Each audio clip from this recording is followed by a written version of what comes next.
আসসালামু আলাইকুম সবাইকে। ওয়েলকাম টু পলি। সুপ্রিয় শিক্ষার্থীরা, আজকে আমরা আলোচনা করব ম্যাথামেটিক্স 2 এর চ্যাপ্টার 1 নিয়ে। এটি মূলত ম্যাথামেটিক্স 2 এর চ্যাপ্টার 1 এর চতুর্থ পার্ট। আমরা তৃতীয় পার্টে আলোচনা করেছিলাম আংশিক ভগ্নাংশের প্রকাশের যে ধাপসমূহ রয়েছে সেগুলো নিয়ে। হুম তো এবার আমরা ওই ধাপ অনুসারে আরও একটি ম্যাথ করব। গত পর্বে আমরা একটি ম্যাথ করিয়েছিলাম, তো আরও একটি ম্যাথ আমরা এবার করতে চলেছি। তো চলো শুরু করা যাক। আর তোমরা যারা গত পর্বটি দেখোনি, তাদের জন্য ডেসক্রিপশন বক্সে আমি লিঙ্ক দিয়ে রাখছি। তারা গিয়ে ওই পর্বটি দেখে আসতে পারো। কেননা ওই পর্বেই আমি মূলত ধাপগুলো আলোচনা করেছি। তো কাজেই ধাপগুলো না জানলে তুমি ধাপ অনুসারে ম্যাথগুলো তো করতে পারবে না, তাই না? তো আহ, তোমার প্রতি আহ্বান থাকবে, যদি তুমি দেখে না থাকো তাহলে ডেসক্রিপশন বক্সে দেওয়া লিঙ্ক অনুসারে ওই পর্বটি দেখে আসতে পারো। ওকে, তো এবার আমরা দেখব আরও একটি ভিন্ন ম্যাথ। ওকে, তো দেখো, এটি মূলত হচ্ছে তোমাদের অনুশীলনীর সংক্ষিপ্ত প্রশ্নের 3 নম্বর অঙ্কটি। সংক্ষিপ্ত প্রশ্নের 3 নম্বর অঙ্কটিতে তোমাদের মূলত আংশিক ভগ্নাংশে প্রকাশের অঙ্ক রয়েছে সবগুলোই। তো তার মধ্যে এটি একটি যেখানে রয়েছে x divided x plus 2 into x square minus 1, এই ভগ্নাংশটি দিয়ে রেখেছে এবং এটিকে আমাদের আংশিক ভগ্নাংশে প্রকাশ করতে হবে। তো আমরা ধাপ অনুসারে কি জানি, প্রথমেই আমাদের এটিকে আংশিক ভগ্নাংশের রূপে আনতে হবে। কিন্তু তার আগে দেখি এখানে কিন্তু এক্স স্কোয়ার মাইনাস 1 রয়েছে। তো এক্স স্কোয়ার মাইনাস 1 থাকলে আমরা কি করেছিলাম, ওই যে নিয়মে চলে যাও। এখন প্রথম পর্বে নিয়মে আমরা কি দেখেছিলাম, যদি এক্স স্কোয়ার মাইনাস 1 থাকে তাহলে দেখি এখানে কিন্তু বর্গ করা যায় এই সংখ্যাটিকে। যেমন 1, 4, 16, 25, 36, 64, এই সংখ্যাগুলোকে কিন্তু বর্গ করা যায়। যে দেখো, 1-এর ওপরে যদি আমি বর্গ করি তাহলে কিন্তু 1-এর পরিবর্তন হয় না, 1-এ থেকে যায়। তো এখানে বর্গ করে যেহেতু যায় তাহলে আমরা এখানে একটি সূত্র ফেলাবো। কি সূত্র? সেই এক্স স্কোয়ার এ স্কোয়ার মাইনাস বি স্কোয়ারের সূত্রটি আমরা ফেলাবো এখানে। তাহলে কি এসে যায়, এ প্লাস বি ইন্টু এ মাইনাস বি। এখানে এ কোনটা, এ হচ্ছে এক্স আর বি হচ্ছে 1। তো ওই সূত্র অনুসারে আমাদের আগে এটি করে নিতে হবে, দেন আমরা ধাপ অনুসারে প্রথম ধাপ আংশিক ভগ্নাংশ রূপে প্রকাশ করব। তো চলো শুরু করা যাক। তো দেখো, এখানে কিন্তু আমরা 1-এর উপরে স্কোয়ারও দিতে পারি, কেননা 1-এর উপরে স্কোয়ার দিলেই কিন্তু 1-এর কোনো পরিবর্তন হয় না। 1-এই থেকে যায়। তো এটা সমান সমান আমরা এখন কি লিখতে পারি, দেখো এখানে কিন্তু এ স্কোয়ার মাইনাস বি স্কোয়ারের সূত্র ফেলে আমরা এ প্লাস বি ইন্টু এ মাইনাস বি লিখে ফেলেছি। তো এখন আমাদের প্রথম ধাপটি অনুসরণ করতে হবে। প্রথম ধাপটি কী ছিল? প্রথম ধাপটি ছিল মূলত তোমার আংশিক ভগ্নাংশ রূপে প্রকাশ করতে হবে। তো আংশিক ভগ্নাংশ রূপে এখন এটিকে আমরা প্রকাশ করব। চলো,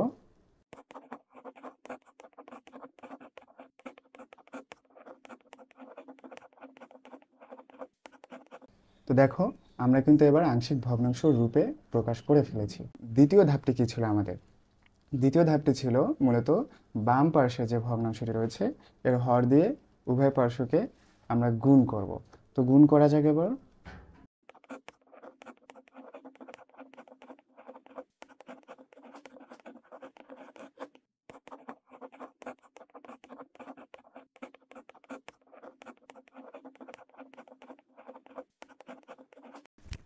সুপ্রিয় শিক্ষার্থীরা, দেখো আমরা এই যে হরটি রয়েছে 1 নং সমীকরণের, এই হরটি দিয়ে আমরা উভয় পার্শ্বকে এবার গুণ করেছি। দেখো, গুণ করে ফেলেছি। তো গুণ করার পর এখানে আমরা এখন কি দেখতে পাচ্ছি, যে এইটি পুরোটি দিয়ে এই পুরোটি কেটে যায় কিন্তু। আর দেন এখানে এক্স প্লাস 2 রয়েছে।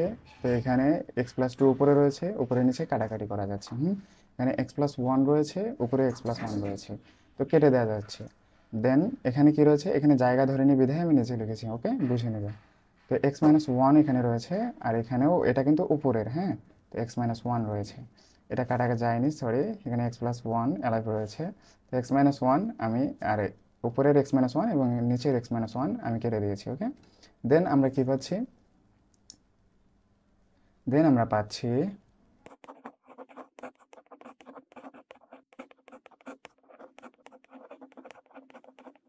দেখো, দেন কিন্তু আমরা এটি পাচ্ছি।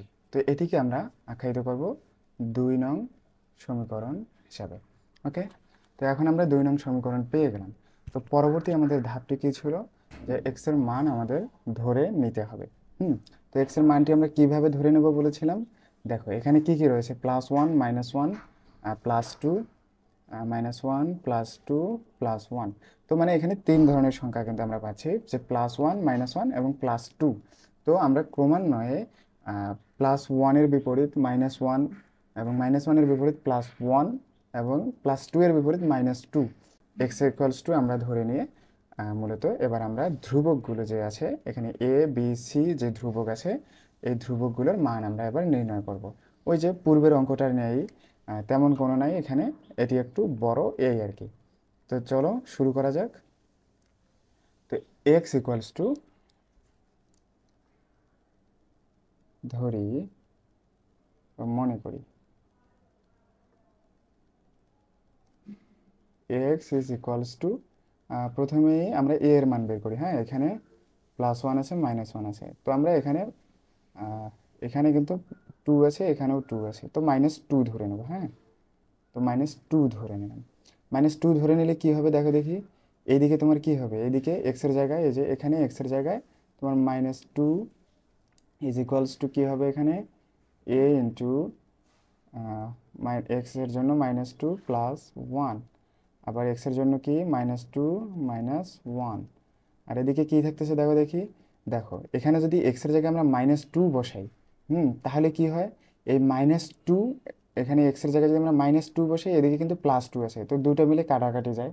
আর যোগের ক্ষেত্রে, যোগ বিয়োগের ক্ষেত্রে যদি কাটাকাটি যায় তাহলে কিন্তু ওখানে শূন্য হয়। হ্যাঁ, সরি, যোগের ক্ষেত্রে কাটাকাটি গেলে ওখানে কিন্তু শূন্য এসে যায়।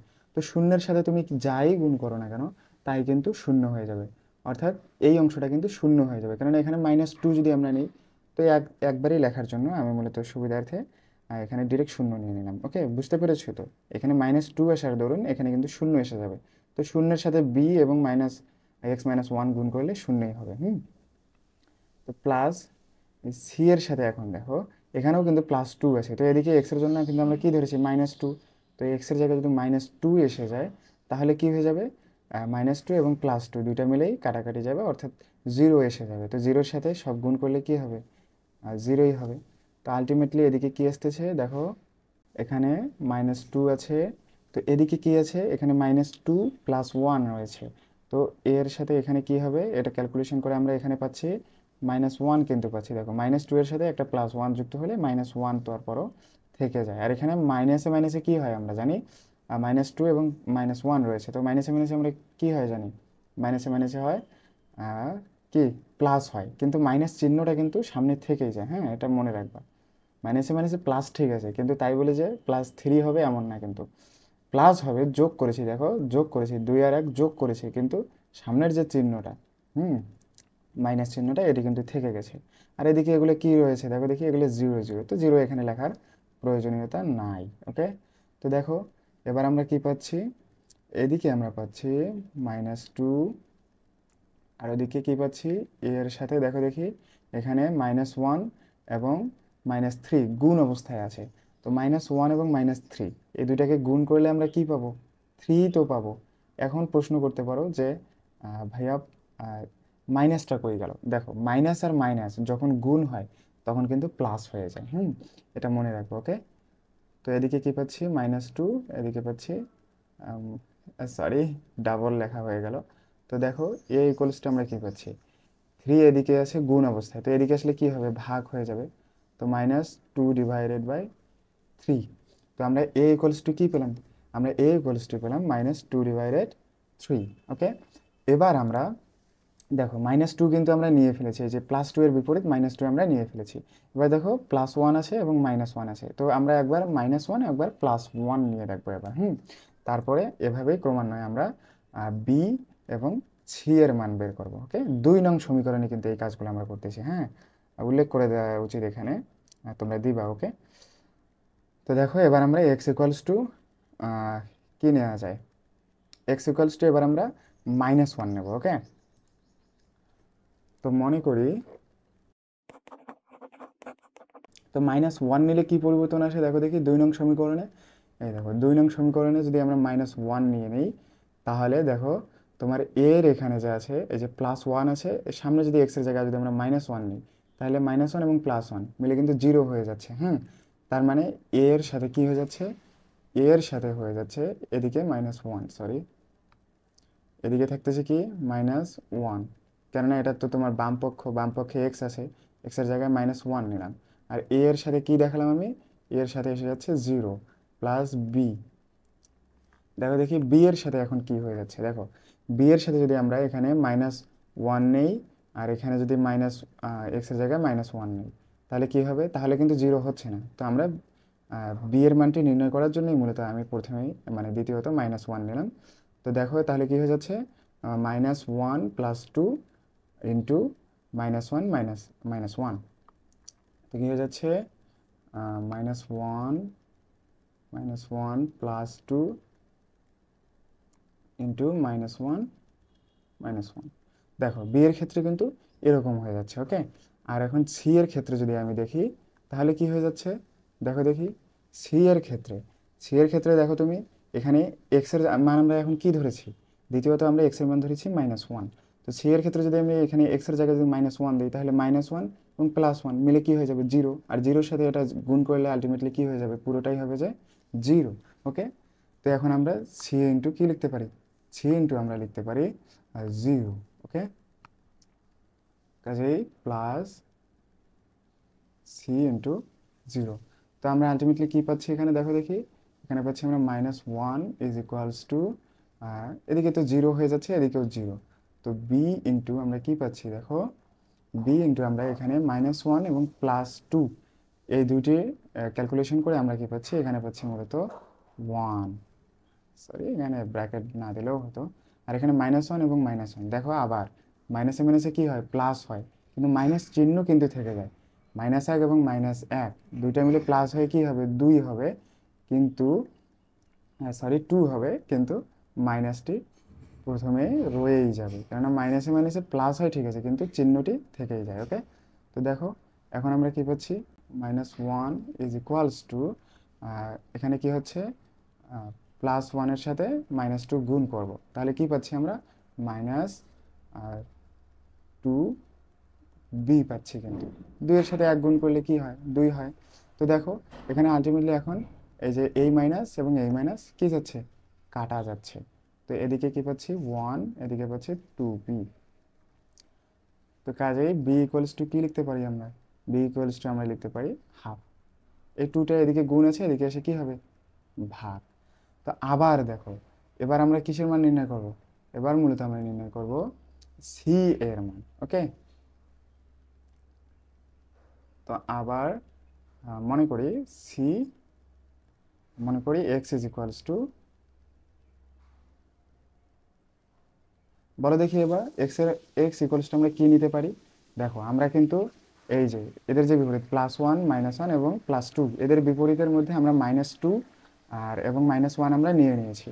এবার এই যে -1 এর বিপরীত +1টাই আমাদের নেওয়া একমাত্র বাকি।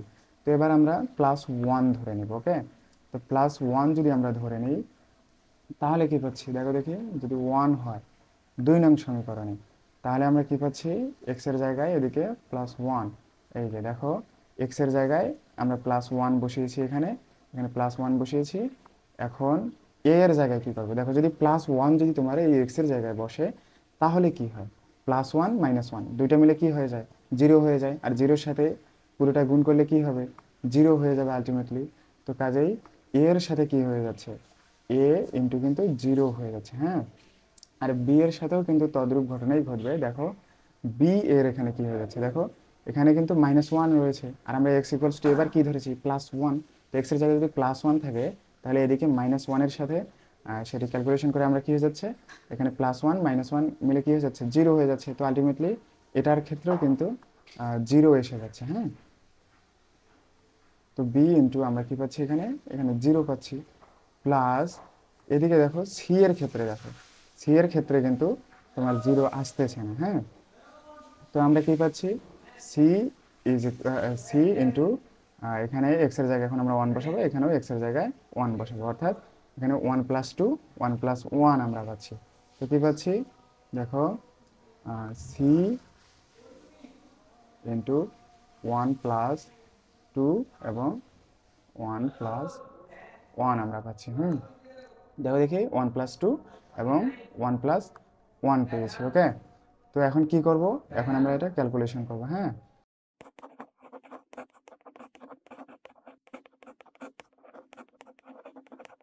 তো আমরা এ বি এবং সি এর মান কিন্তু আমরা পেয়ে গেছি। দেখো এ এর মান আমরা পেয়েছি -2/3 এবং বি এর মান আমরা কি পেয়েছি বি এর মান আমরা পেয়েছি 1/2 এবং সি এর মান আমরা পেয়েছি 1/6। তো আমাদের সর্বশেষ ধাপটা কি ছিল? আমাদের সর্বশেষ ধাপটা ছিল ধ্রুবকগুলোর মান নির্ণয় করে সমীকরণে বসানো। কোন সমীকরণে? 1 নং সমীকরণে বসানো। তো দেখো 1 নং সমীকরণ আমাদের কি ছিল? তো 1 নং সমীকরণে মূলত আমাদের ছিল এটি। দেখো এটি ছিল আমাদের 1 নং সমীকরণ। তো এর জায়গায় এখন আমরা এর মান বসাবো, বি এর জায়গায় আমরা বি এর মান বসাবো এবং সি এর জায়গায় আমরা সি এর মান বসাবো। ওকে, কাজে আমরা কি পাচ্ছি দেখো দেখি, এখানেই আমরা লিখি অবশ্য, দেখি। ওকে, তো এখানে যদি আমরা লিখি তাহলে অতএব আংশিক ভগ্নাংশটি কি? তো x divided x+2 into x² - 1। এটি এখন ইকুয়াল দেবো, যেহেতু আমরা এখন এ বি সি এর মান আমরা এখন জানি। ধ্রুবকের মানগুলো কিন্তু অজানা ছিল বিধায় আমরা আগে ইকুইভ্যালেন্ট বা 3টা হাইফেন চিহ্নের মতো দিতাম, কিন্তু এখন কিন্তু আমরা এ বি এর মান জানি এবং ওগুলো আমরা বসাতে যাচ্ছি। কাজেই আমরা কি লিখবো, এখানে আমরা ইকুয়াল চিহ্ন দেবো। ওকে, তো এর মান আমরা কি পেয়েছিলাম? এর মান আমরা পেয়েছিলাম তো -2/3। তো ঠিক আছে, প্রথমে আগে আমরা -2/3টা লিখে নিই। 2/3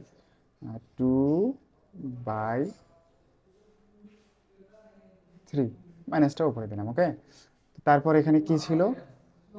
নিচে কি ছিল? নিচে ছিল মূলত তোমার x+2। ওকে, x+2, দেন কি ছিল এদিকে? দেন আমরা এখন বি এর ক্ষেত্রে আসবো। তো বি এর ক্ষেত্রে কি আমরা মান পেয়েছি? বি এর মান, দেখো বি এর মান কিন্তু আমরা পেয়েছি এখানে হাফ। তো এখন আমরা হাফটা আগে বসিয়ে নিই। তো হাফটা আগে আমরা বসিয়ে নেব। দেখো হাফ আগে বসিয়ে নিলাম। দেন আমাদের 1 নং সমীকরণে কি ছিল? দেখো দেখি, এখানে কিন্তু ছিল x+1 ইন্টু x-1ও ছিল। তো এখন আমরা কি করব, এখানে x+1 এর সাথে এটি বসাবো, x+1। আর এদিকে এখন বি এর মান তো আমরা লিখে ফেলেছি, এখন সি এর মানে আসবো। সি এর মানে কি আছে দেখো দেখি, 1/6। তো 1/6টা আগে লিখে ফেলি। দেন এদিকে কি ছিল দেখো দেখি, এখানে ছিল কি x-1 ছিল সি এর মানে এখানে। তো x-1 হবে এখানে, x-1। মূলত এটি হচ্ছে তোমার অ্যান্সার। ওকে, তো প্রিয় শিক্ষার্থীরা, আশা করি তোমরা বুঝতে পেরেছো। অঙ্কটি তেমন আহামরি কিছুই ছিল না, তবে তোমরা যদি নিয়মগুলো এবং ধাপসমূহ যদি ভালোভাবে বুঝে থাকো, যেগুলো আমি গত পর্বে আলোচনা করেছিলাম, তাহলে এই অঙ্কটি মূলত আহামরি তেমন কিছুই মনে হবে না তোমার কাছে। তো এই রকম মানে এই ধাপ অনুসারেই মূলত তোমরা অতি সংক্ষিপ্ত এবং অতি সংক্ষিপ্ত অবশ্যই আছে কিছু এরকম ম্যাথ ভগ্নাংশে প্রকাশ করো, আর সংক্ষিপ্ত তো অবশ্যই আছে। তো সংক্ষিপ্ত, অতি সংক্ষিপ্ত এবং রচনামূলক উভয়তেই তোমাদের এই রকম টাইপসের ম্যাথ রয়েছে। তো এইরকম টাইপসের যেগুলো ম্যাথ রয়েছে, তোমরা আশা করি ওগুলো প্র্যাকটিস করবে, practice makes a man perfect.